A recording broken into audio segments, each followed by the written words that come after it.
sa vypráva taký príbeh o skutočnom priateľstve, že otec mal syna dospelého a ten po krčmách chodil a kamaráti tu, kamaráti tam a jednoducho zanedbával svoju rodinu i to. No a keď niečo otec mu vyčítal, tak on hovorí, a moji kamaráti, a moji kamaráti, a moji kamaráti. A on hovorí, poď tu. Ja nemám kamarátov, hovorí mu otec. Ja mám len jedného kamaráta.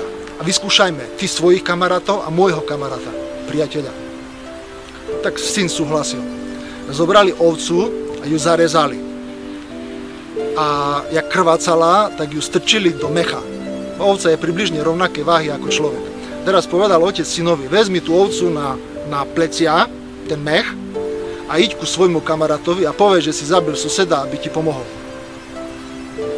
A syn súhlasil. Zarezali ovcu, dali do mecha a teraz syn s tým mechom, z ktorého kapkala krv, tak prišiel ku kamarátovi a hovorí, že sluchaj, stalo sa, zabil som svojho suseda. A kamarát, jak to počul, hneď zabuchol dvere pred ním. A išiel do druhého kamaráta, ten takisto nechcel s ním mať nič spoločného. A išiel do ďalšieho kamaráta a žiadny kamarát mu nepomohol.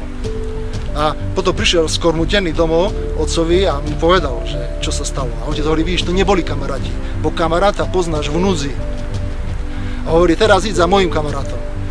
No a on išiel za otcovým priateľom a keď mu zaklopkal na dvere a ten priateľ jeho otca sa dozvedel, on vedel, že to je syn jeho priateľa, že toto sa stalo, to hovorí, podnúka, pohovoríme, uvidíme, čo, jak sa dá robiť.